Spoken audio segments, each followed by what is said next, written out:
Seja muito bem-vindo a mais um episódio do Altamente Rentável, o podcast que vai mudar a sua vida financeira no mercado imobiliário. Toma aqui eu, meu sócio, irmão Leandro Caruso. Barril dobrado. Meu irmão, e é o podcast Barril Dobrado. Com certeza, aqui você vai aprender a fazer um bom investimento imobiliário, eu tenho certeza. É isso aí, hoje a gente está com um convidado especial, Tiagão, o Thiago Lima.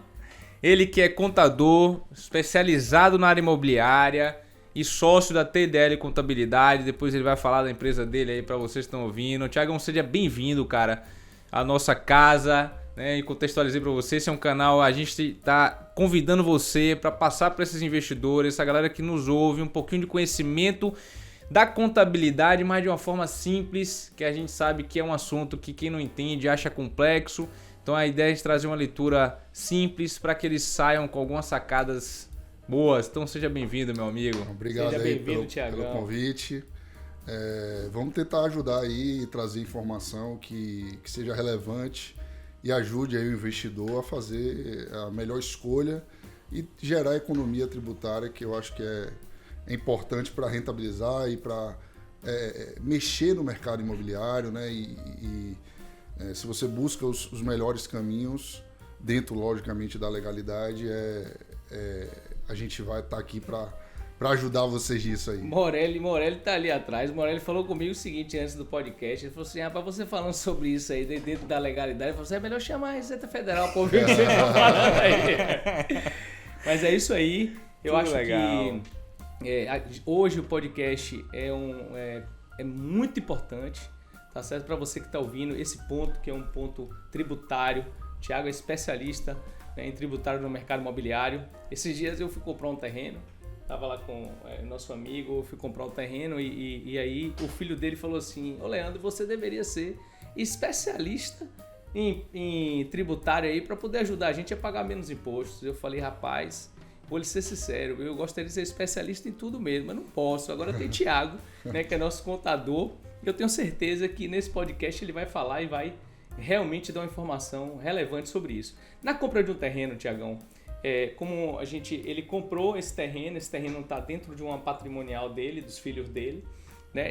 Eu comprando esse terreno, ele fala com a gente um pouco sobre essa história, né, contábil e tributária nessa venda específica dele. Ele vendeu ou comprou? Ele tem um terreno, o terreno dele, vamos dar números hipotéticos, né? Tá por R$1.000, a gente deve estar comprando esse terreno aí por 60% ou 70% a mais do que ele pagou. Existem aí 14 anos de tempo, né, que ele entre a compra e a venda pra gente agora. Esse terreno, ele não tinha qualquer receita, estava num patrimonial, não era alugado, não era nada, né? Ele estava parado, vamos dizer assim, engordando. Verdade, engordando, esse é o nome mesmo. Ele estava desse jeito aí. Vamos lá. Nessa condição, sendo uma patrimonial, né, a venda de um terreno que ela tem como atividade a compra e venda de imóveis, né, essa operação dentro da patrimonial, ela é semelhante à venda de um apartamento numa incorporadora, à venda de um apartamento de uma pessoa jurídica, de uma empresa que compra e vende imóveis, né. Carga tributária inicial seria de 6,73% na operação, isso aí englobando PIS, COFINS, imposto de renda e contribuição social. Para deixar claro, só que assim, nesse ponto você tocou num ponto interessante que a gente havia conversado, só se ele tiver numa patrimonial que tenha a atividade de compra e venda de imóveis. Isso é importante, viu? Se você tem um terreno que está no seu imobilizado e que não está vinculado à sua atividade comercial, ou seja, você não tem atividade de compra e venda de imóvel, a tributação ela é diferente, né? Ela é um investimento ativo que você vai vender e você vai gerar o ganho da diferença entre o que você investiu. Só que no caso de empresa, você pode, a depender do imóvel, terreno você tem mais dificuldade, mas tem a depreciação, né? Então você compra um imóvel com 1.000 e ele vai perdendo valor ao longo do tempo. Isso contabilmente isso é reconhecido mensalmente, a depreciação, e na hora de você vender, o seu valor do imóvel ele é o valor que você comprou menos a depreciação. Então o seu ganho de capital é maior. Só que quando você faz a depreciação, você reduz a sua base tributária, principalmente se for uma empresa tributada pelo lucro real. Já se for pelo presumido, o nome já diz o presumido, então essa despesa que você está jogando de depreciação, ela não tem efeito tributário. Maravilha. Mas para uma empresa de lucro presumido, que é uma atividade de compra e venda, que é o comum, normalmente, uma patrimonial, a carga tributária é 6,73%. O que tem além disso daí é o próprio ITV que quem compra um imóvel vai ter que, né, pagar também, porque vai ter a transferência da titularidade. Então, eu diria que esses são os impostos aí que envolvem essa operação. Tiagão, falando de um cenário de investidor já no menor, pessoa física, né, e aqui a gente vai abordar alguns perfis de investidores, mas esse cara, pessoa física, comprou um imóvel e vai revender, né? No beabá ali, meu irmão, qual é o imposto que ele tem que se preocupar em pagar? Vamos lá. O investidor de imóvel, né, pessoa física, né, é importante que ele tenha alguns cuidados e planejamento. Eu acho que se ele já se condicionou, já se colocou na condição de investidor, ele precisa planejar cada passo dele no momento da venda e compra de imóveis, né? O imóvel residencial ele tem alguns benefícios, né? Você pode ter algum tipo de isenção, a isenção dos 180 dias, que é mais comum aí para o mercado, mas ela precisa de um cuidado, né? Você precisa vender primeiro para depois comprar. Bom demais. Então, se você surgiu uma oportunidade, comprei, vou pagar parcelado, vendo outro e vou utilizar esse recurso, esse outro, o ganho de capital você vai ter que pagar o imposto de renda, que é os 15% sobre o ganho. Eventualmente ainda pode ter uma redução com relação ao tempo de aquisição para o tempo da alienação do imóvel. Então, existem percentuais de redução, fatores de redução que são calculados com base no tempo. Tem uma lei que é de 2005, que ela conta, e tem uma lei que é mais antiga, de 88, para imóveis da década de 70 e 80. Então essa isenção, inclusive, um imóvel anterior a 1969, ele não paga ganho de capital. Isso, na verdade, essas reduções, ela não é benefício tributário. Ela é uma equalização do negócio. Você tem a inflação, ela corrói o poder de compra ao longo do tempo. Claro. Então, essas reduções com base no tempo da compra e a venda é para que você consiga equalizar um pouco ali. Então, você só vai, teoricamente, tributar o que, de fato, você ganhou, né? Quanto é a alíquota, Thiago? Só para poder... A alíquota é 15%, né, sobre física, pessoa física, né? 15% sobre o ganho de capital. Interessante, você fala sobre o ganho, que às vezes a gente acha que por falta de a gente estar no assunto, em determinadas coisas é muito simples, mas tem muita gente que, quando fala em contabilidade, embaralha a cabeça e fala, rapaz, é um assunto complexo. Então eu quero explicar o seguinte: 15% sobre o ganho. O que é esse ganho? Comprei por 100, vendi por 200. 15% sobre o que, Tiagão? 15% sobre a diferença. Maravilha, ou seja, o ganho, meu irmão, é 100 mil. Se eu comprei por 100, está na minha declaração 100, eu vendi por 200, 15% sobre os 100 mil. Tiagão, momento de pagar os 15%. Suponhamos que ele não reinvista. Eu vou tocar nesse assunto depois. Mas o cara tem que pagar, ele vai pegar esse dinheiro e vai usar em outra coisa.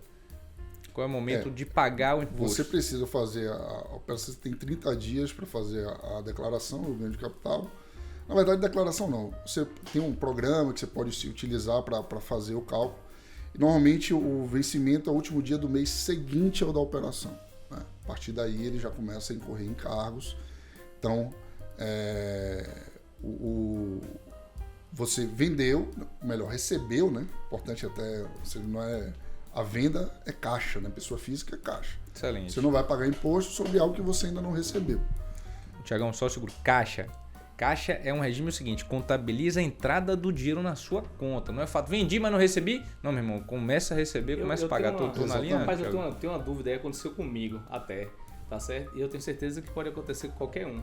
Olha só que interessante, eu vendi, tá certo, em novembro do ano passado, né, um apartamento, e eu recebi em promessa de compra e venda, e eu recebi, caixa, entrou na minha conta metade em dezembro e a outra metade entrou em fevereiro, cara. Diga aí como é que eu fico com a minha contabilidade. Qual é o momento que eu vou fazer minha declaração? Você só vai transferir a posse, você tem uma promessa de compra e venda, você só vai transferir de fato a posse quando houver a quitação, né? Isso, então, quando a primeira parte ela é uma antecipação do negócio. Então você já pode até declarar ali como um direito, ou melhor, um bem que você tem, porque você já recebeu aquilo ali, você pode colocar como um outro investimento na sua declaração por já ter recebido 50%, mas o restante você só vai colocar, ou melhor, declarar a operação como concluída, né? Quando você recebe a parcela final. Entendi, que é onde eu passei a escritura para ele, no caso, também, né? Isso então, aí. naquele momento eu levo ali e tem uns 30 dias para poder fazer a minha declaração. Exatamente, é isso aí. Mas olha que sacada, eu vou puxar uma sacada interessante que o Thiago falou.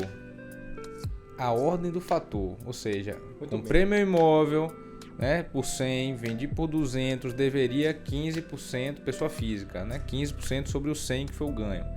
Porém, eu quero reinvestir, a gente sabe que a legislação nos dá o benefício de, dentro de 6 meses, né, Thiago, fazer um reinvestimento em outro imóvel. Residencial. Bom você falar, residencial, eu tenho o benefício de não pagar o ganho de capital. Só que você me falou uma coisa interessante que eu acho que vale a pena frisar. A ordem é, primeiro eu vendo e depois eu compro, não é isso? Isso aí. Bom, achei bacana a sacada para ficar registrado isso aí. Se você comprar primeiro para depois vender, o prazo dos 180 dias ele começa a contar da alienação. Então, você tem 180 dias para utilizar numa compra de um outro imóvel a partir daquela data.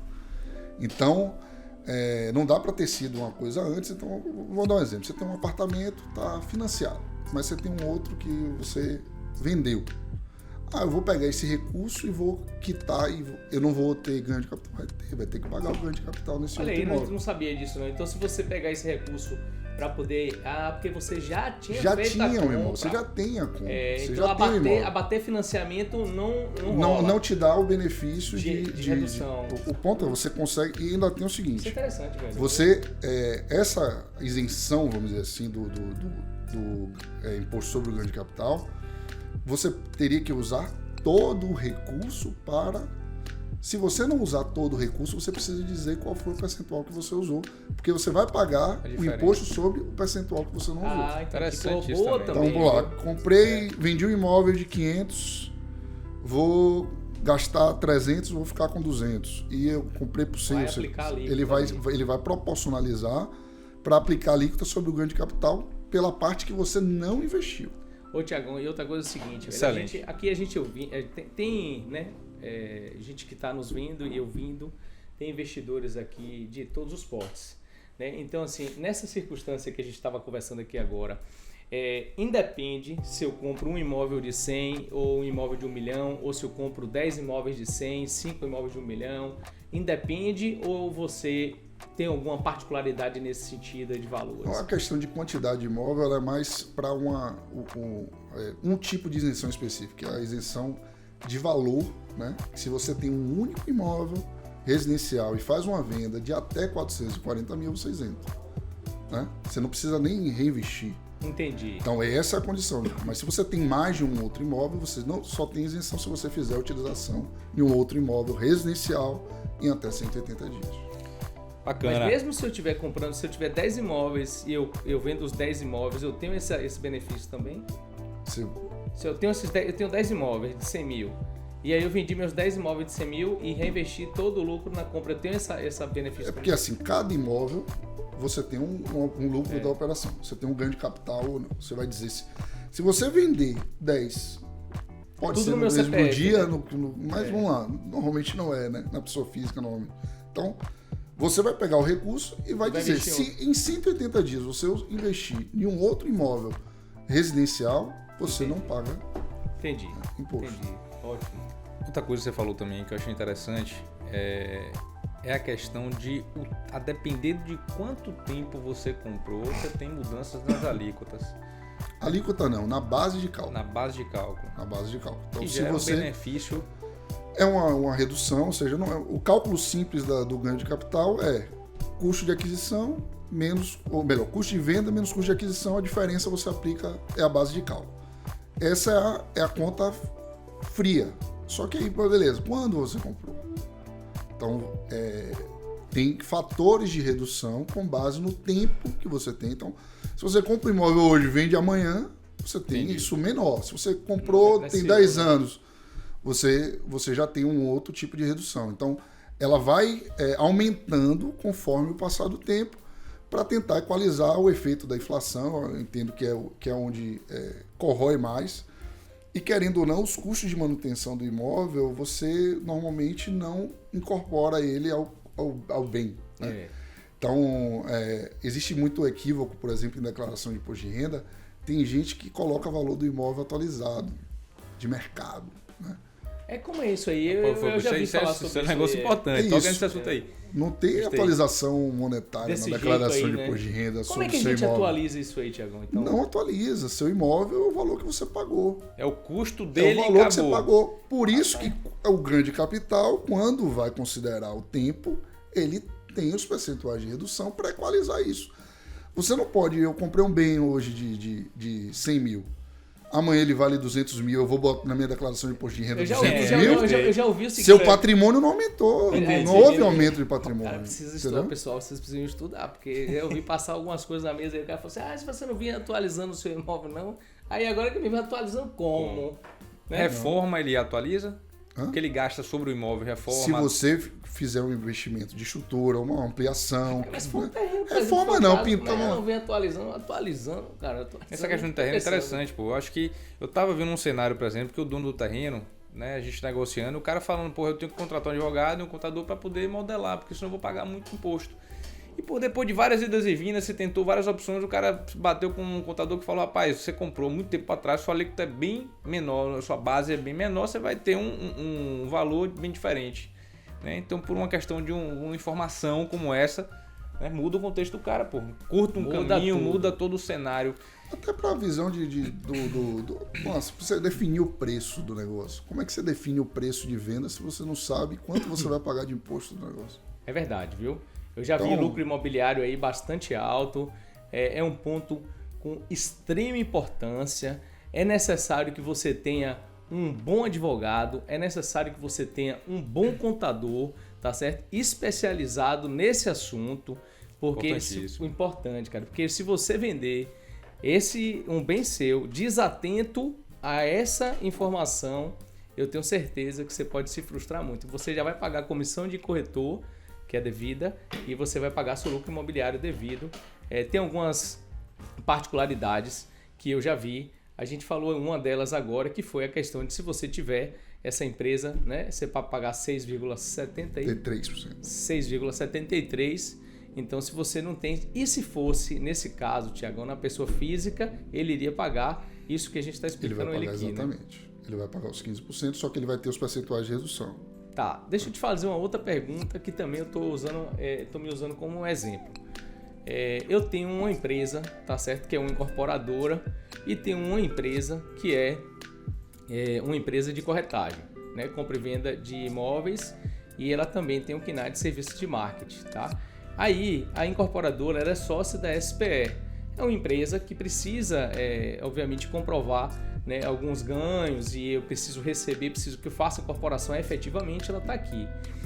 Mas tem algumas dentro da SPE tem algumas particularidades no sentido meu, de falar assim, pois, quando eu entro e recebo recebo em unidade, porque eu entro como incorporador, mas também entro como investidor. A pergunta é essa agora, eu vou me deixar claro agora. Eu entro como investidor. Esqueçamos aqui a minha incorporadora, Leandro Caruso, pessoa física, tá certo? Ou jurídica, que a pergunta é essa, quer entrar em um empreendimento, né, como investidor. Francisco, que ele tem incorporadora, me chama para entrar com ele num empreendimento, tá certo? Onde eu vou entrar numa SCP. Né? Ele vai constituir a SPE dele, eu vou entrar na SCP aportando dinheiro, eu vou virar, e eu queria até que depois que a gente trabalhasse um pouquinho isso aqui. Eu sou sócio oculto e ele é o sócio ostensivo. O sócio ostensivo. Alguns amigos meus entram na SCP com as patrimoniais. Eu particularmente entrei com o meu pessoa física. É exatamente isso. Para mim é melhor entrar como PJ ou como pessoa física nessa SCP? Vamos lá. Qual é o resultado? O que você vai receber da SCP? É o resultado do lucro, é o dividendo. Né? Nas duas condições, eles são isentos. Eles já foram tributados. Ainda? Por enquanto, né? Por enquanto. Por enquanto. Vamos aguardar cenas dos próximos capítulos. Mas, ou seja, hoje, se você receber o dividendo na pessoa física, ele já é um rendimento isento. Se você receber na pessoa jurídica, ele também é isento. A longo prazo, a minha dúvida é essa, pô, a longo prazo, isso pode me beneficiar ou me prejudicar? Na realidade é assim, pode me prejudicar a longo prazo, desse dinheiro que tá entrando na minha conta como pessoa física? Se você abrir uma empresa só para esse negócio, você está gastando dinheiro. Entendi. Porque Entendi. você está Tanto pagando faz contador, Excelente sacada também. endereço, TFF todo ano para a prefeitura, um certificado digital, uma série de custos que você está tendo. Sem necessidade alguma. Se você pôr na pessoa física, seu dinheiro é declarado, é dividendo, você vai... É patrimônio seu, normal, não tem nenhum problema, entendeu? Poxa, obrigado. Excelente. Essa explicação boa, viu? Excelente. Eu vejo também, Tiagão, que depende da finalidade dessa empresa. Se for só para isso, eu acho que eu concordo contigo. Não tem necessidade, mas a depender, às vezes aquele investidor ali tem outras ideias com aquela empresa e trazer o recurso para a empresa significa aumentar número, e aumentar número significa acesso a crédito, enfim. Também tá chique. Então, depende muito da estratégia. Exato. Boa. E uma das coisas que a gente está trazendo é isso. Né? Não é só uma via, podem ser várias. Né? A gente está dando sacadas, mas o ideal realmente é que, dependendo da complexidade, você busca um profissional para te orientar e entender a fundo o seu caso. Tiago, muita gente vê se falar de patrimonial. Né? Então, assim, patrimonial Eu ia falar sobre isso, você tá lendo meus pensamentos, meu Chicão. Né? E a ideia é o seguinte, você tem aquele cara que faz investimento pontual, né? Tipo, eu vou comprar uma unidade aqui, depois de 5, 10 anos eu compro outra ali. E você tem aquele cara que gosta do mercado, né? Tanto quando a gente fala, cara, mas hoje a mulherada também tá comprando imóvel. Então, o investidor, a investidora que seja, né? Que tem uma pretensão de fazer patrimônio no mercado imobiliário. E aí você orienta a fazer através da patrimonial? Sim. A patrimonial, ela é para o investidor, para a pessoa que quer ter mais de um imóvel, né, para investimento, ela é o caminho interessante. A tributação, ela é interessante sobre a operação de aluguel, por exemplo, de pessoa física para pessoa jurídica. Por exemplo, você compra um apartamento para alugar dentro de uma patrimonial e da pessoa física, você tem diferença tributária relevante. Legal, boa sacada. Então, excelente. Só que, beleza, aos olhos é melhor. Mas beleza, você vai pegar um apartamento só e vai botar numa patrimonial. Gastar dinheiro à toa, né? Me Então, conta um pouco, Tiagão, é o seguinte, velho. Eu ouço falar muito de patrimonial. O que é uma patrimonial? Qual é a diferença dela? Na verdade, é uma empresa que tem por finalidade a acumulação de imóveis e a operação dele, seja a compra e venda, seja o aluguel, né? Ele é uma estratégia interessantíssima também para sucessão. Então, a parte a questão de herança.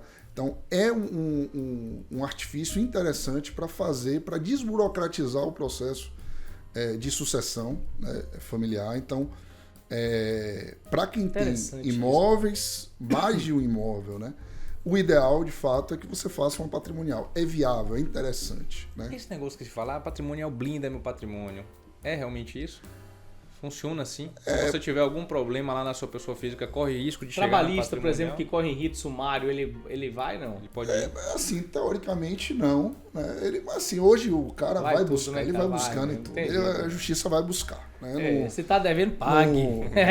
A questão é que talvez, você dificulta um pouco para achar você dentro daquele negócio. Porque você é o sócio na escritura, quem é dono é o CNPJ. Empresa, né? CNPJ. Então, você talvez dificulta em encontrar, mas se encontrar, a justiça vai atrás. Né? Hoje em dia ela não tá liberando nada, não. Excelente. Rapaz, esses dias um investidor nosso me ligou e falou: Chico, eu encontrei uma sacada excepcional para comprar e vender imóvel sem pagar imposto. Opa. Olha como é.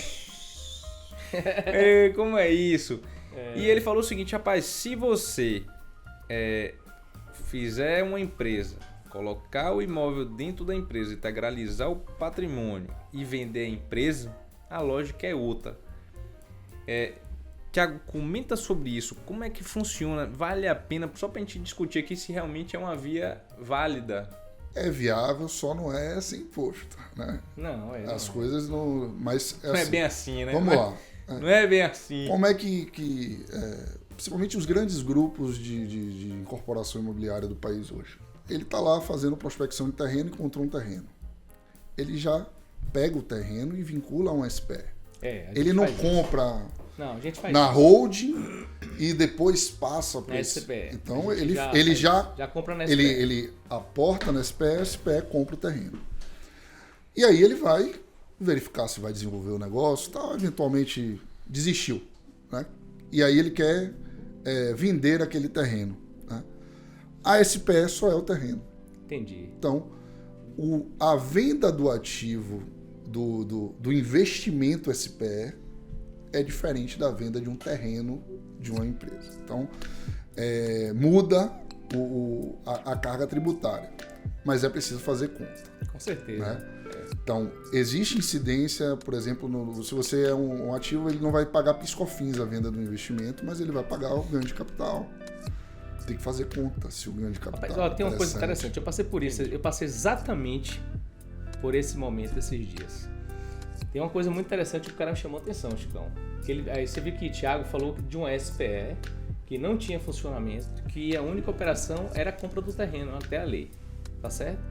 Isso é uma coisa. Mas você tem algumas empresas, tá certo, que compraram alguns terrenos e desenvolveram operações, né? E que a partir dali, que eu passei por isso, o cara tinha uma empresa, quer vender 2 terrenos, os 2 terrenos estão dentro da empresa, e ele falou, não, eu quero vender a empresa com os 2 ativos dentro. Aí o cara que ia comprar falou assim, primeiro é o seguinte, Léo, só me interessa um deles, e se eu quisesse comprar os 2, qual é o passivo dessa empresa? Esse é o ponto, né? Entendeu, velho? Cadê o passivo? O comprar uma empresa hoje, você comprar uma empresa, você assume o passivo do negócio. Então, pô, se o cara já tem operação, já tá rodando há muito tempo, e você quer comprar a empresa agora, para ele, teoricamente é interessante vender a empresa, exato, mas para quem compra é preciso ter cuidado. Então, resolva uma ponta e deixa a outra aberta. Né? Aí de repente o cara tem processo trabalhista, tem um monte de coisa aqui. Exato. Não, e se não tiver agora, pode aparecer, exato. Então... Aí o camarada falou assim comigo, o cara que tava vendendo, né? Vou lhe dar um benefício muito grande pra você comprar a minha empresa. Aí metade você bota na preço da compra, metade você tem. Aí que veio o camarada que falou, Léo, que é isso? Não tem aqui benefício nenhum, cara. E o passivo dessa empresa aqui, cadê? Fora que me veio aqui o seguinte, muda a composição da compra e venda. Comprar imóvel, também existe um norte. A gente sabe qual é o processo burocrático, né? Falando assim, documentação é uma linha. É uma linha de investigação. As certidões que eu tiro para comprar imóvel vai aumentar pra caramba. Né? Agora, comprar uma empresa é outra linha, é outra investigação, são outros documentos, é outra visão. Né? Então você está comprando um negócio que envolve outros riscos. Mesmo você fazendo toda a investigação, ainda tem risco. Ainda tem isso. Eu tenho uma experiência recente, uma incorporadora aqui, baiana, que comprou um terreno, desenvolveu um empreendimento, começou a vender, fez a obra, na hora do habite-se, a prefeitura alegou que o terreno era deles. Eita, pauleira agora. Aí a prefeitura foi fazer um leilão para eles comprarem novamente o terreno e aí poder entregar. E pagou 2 vezes aí. Pagou 2 vezes. Então, eu já soube de casos aqui também. Imagina, uma empresa grande, atuação nacional, que fez Fez a DUI, saiu o registro no nome da pessoa que ele comprou. Só que, aí, eventualmente, ele tinha até documento para brigar. Mas você com o prédio pronto. Você é doido e vai brigar com a prefeitura. Quanto vale a pena brigar? Não vale não. E quanto você vai ficar parado com o seu empreendimento pagando uma... Aí você vai correr atrás, senão você vai ter que destratar todo mundo, pagar então pagar, né, pra todo mundo morar de aluguel. Não era... É muito mais um momento, mas, pô, teve alvará de construção, teve uma série de coisas. Aí, velho. E aí você chega no final do negócio, você alega que... Diga aí. Houve mudança de grupo de prefeitura durante isso, mas mesmo assim é um absurdo.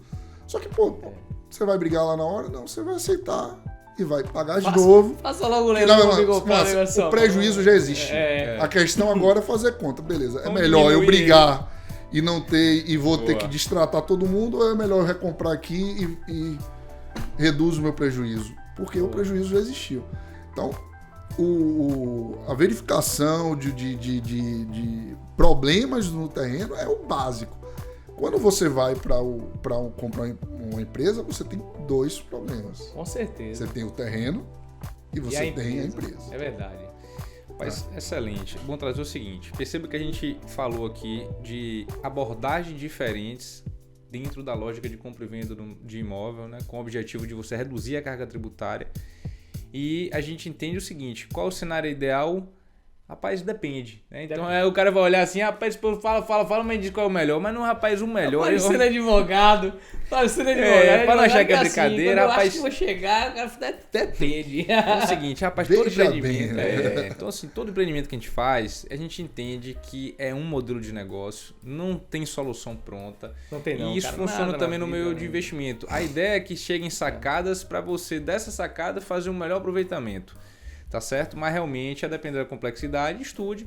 Né? Não é que não seja viável pela empresa ou não seja viável pela patrimonial. Rapaz, a depender da sua estratégia, da sua linha de negócio, talvez a empresa seja melhor. Talvez com quem você esteja lidando, que eu acho que isso é importante. Quando você está falando Também, de empresa muito, para empresa, é uma outra lógica. Né? Se você está vendendo para outra empresa, o cara está acostumado a comprar empresa. É verdade. Se você está vendendo, meu irmão, para uma pessoa física, é diferente. Entendeu? Eu, por exemplo, particularmente não iria. Eu preferiria até comprar só o imóvel, não a empresa.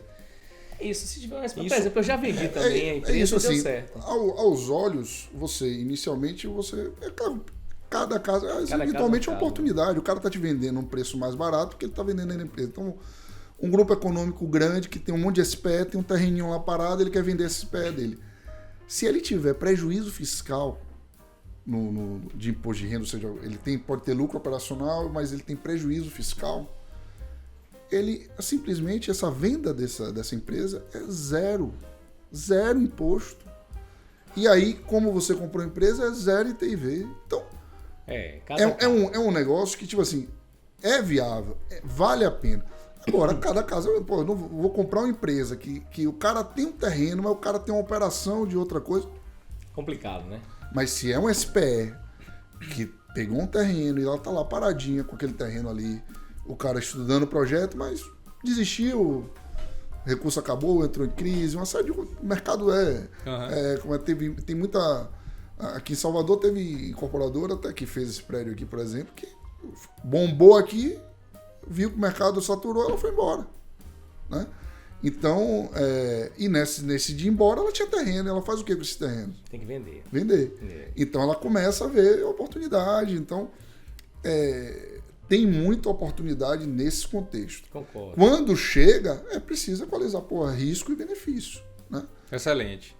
Se for viável, já vamos caminhando aqui pro final, Tiagão, e eu quero...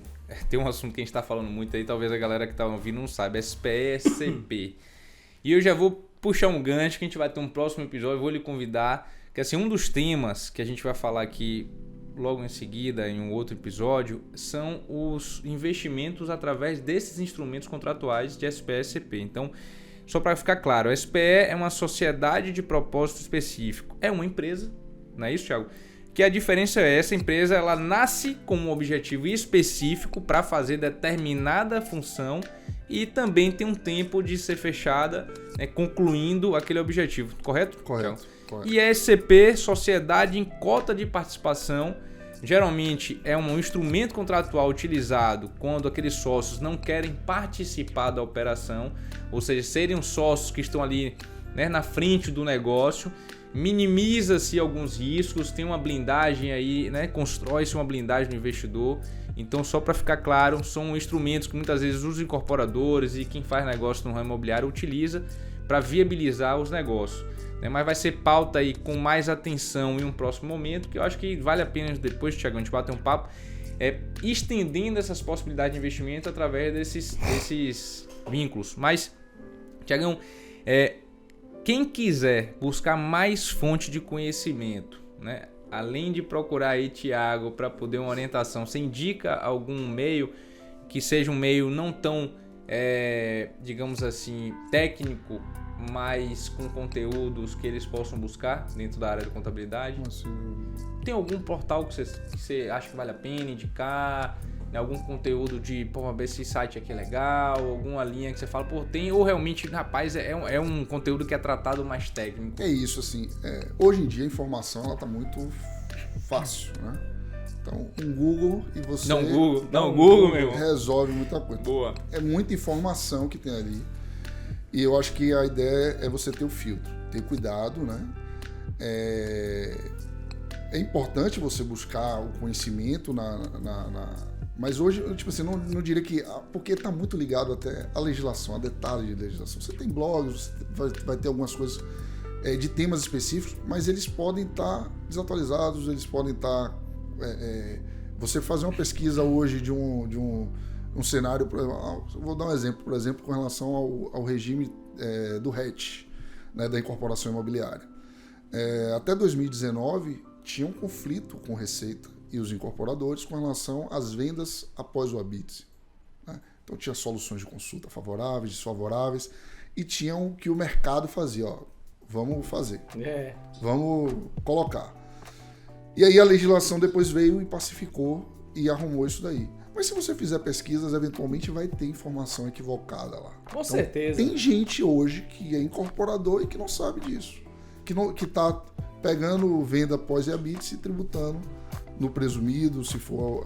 Então, é importante, eu diria o seguinte, você usa a internet como um lugar para você ter insights, para você buscar informação, mas sempre que você for fazer o segundo passo, que é, vou ir para uma operação, vou comprar um terreno, me apareceu uma oportunidade para investir numa empresa como o SCP, procure um especialista. Né?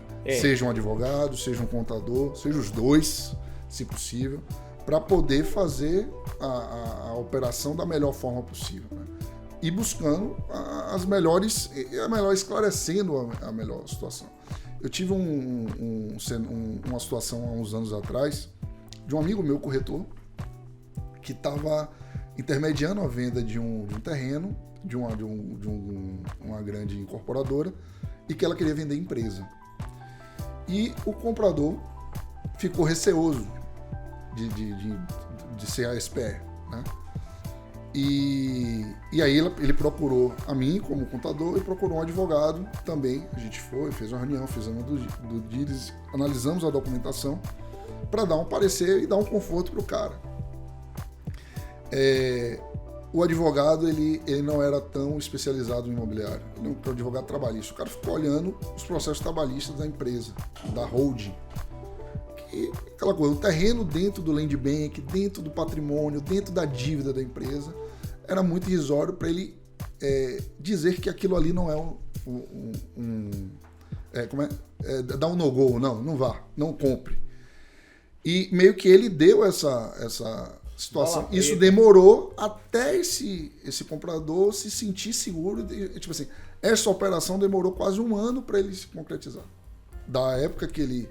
Porque ele buscou até as informações, mas talvez não do especialista. A orientação minha era, vá em frente, a operação é tranquila.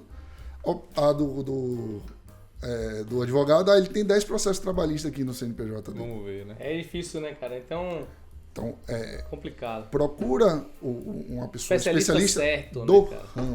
Do ramo. Tenho diversos amigos que são advogados. Se eu tenho um tema que é cívil, eu vou para um advogado. Claro, se eu tenho um tema de família, eu vou para outro advogado. Se eu tenho um tema imobiliário, eu vou para outro. O problema, sabe o que é, cara? Que às vezes a gente, na realidade, não quer pagar o especialista certo porque é caro. Rapaz, entendeu? Mas vale a pena. Pode ser sério. Aí você tem um amigo trabalhista que vai fazer, no caso, uma diligência ou tributária ou imobiliária. Eu acho que você vai ficar mal servido e ainda vai ficar devendo favor. Sim. Essa é uma sacada, irmão. Se eu falar. É necessário pagar, vale a pena. Vale a pena. A gente hoje aqui não trabalha sem um bom contador, inclusive você, e sem um bom advogado. Já fui sem e o prejuízo aí foi também. Um grande abraço. Eu falei, já fui sem e o prejuízo foi grande. Verdade. Você precisa... a contabilidade também tem essa dificuldade de você encontrar escritórios ou contadores que sejam especializados em ramos. Verdade. Então, os escritórios de contabilidade, em regra geral, eles têm várias... Alguns incham, mas a grande maioria atende tudo. O cara atende a construtora e atende o mercadinho. Verdade. E teoricamente, a mesma equipe. E é impossível você querer que uma pessoa seja bom em tudo. Difícil, né, Tiago? Um amigo meu falou assim, rapaz, você não pode ficar igual o pato. Falei, por que igual o pato? Porque ele ele nem nada direito, nem voa direito, pô. Então não faça especialista no que você faz, Sim, né? É bom. Eu acho que é isso, você buscar o conteúdo, buscar se especializar, buscar estar cercado de bons profissionais ao seu lado, de profissionais especialistas, especializados e aquelas pessoas que buscam, né, o caminho do conhecimento todos os dias. Antes da gente chamar aqui para poder bater um papo no Altamente Rentável, o Chico falou esses dias aqui, a gente procura pessoas que sejam apaixonadas pelo que fazem, que amam realmente, por isso vive de férias o ano todo, igual a mim. E aí, pessoas que buscam conhecimento, né? A gente está, graças a Deus, um time de muito sucesso. Thiago está de parabéns, obrigado. Para mim, cumpriu realmente o que eu tinha de dúvidas, inclusive pessoais. Muito obrigado mesmo. Para aquela galera que está aqui nos assistindo, nos ouvindo, seja Deus esse site maravilhoso, diga como é que eles podem entrar em contato contigo para poder tirar dúvida, né, se necessário. Vamos lá. A gente tem através da nossa rede social, TDL Contabilidade no Instagram, também no LinkedIn, né, TDL Contabilidade, você pode encontrar. E lá tem todos os nossos, né, telefones e e-mails de contato e se tiverem dúvidas, a gente está à disposição aí para ajudar, né, o investidor aí do mercado imobiliário, que a gente entende que é um mercado bem específico, que a gente tem muita oportunidade, né? Não pode ser uma coisa que você faz uma análise superficial. Precisa ir a fundo e sempre que possível a gente gera oportunidade e benefício para o cliente, né, para o investidor que está buscando essa assessoria. Sobrenome de Thiago é barril dobrado. Meu irmão. Thiagão, gratidão também, cara. Gratidão, um abraço para você que está nos ouvindo. Espero que tenha sido um conteúdo de valor e eu tenho certeza que eu aprendi talvez mais do que você. Com certeza. Fiquem todos com Deus e até a próxima. Um abraço. Valeu, obrigadão.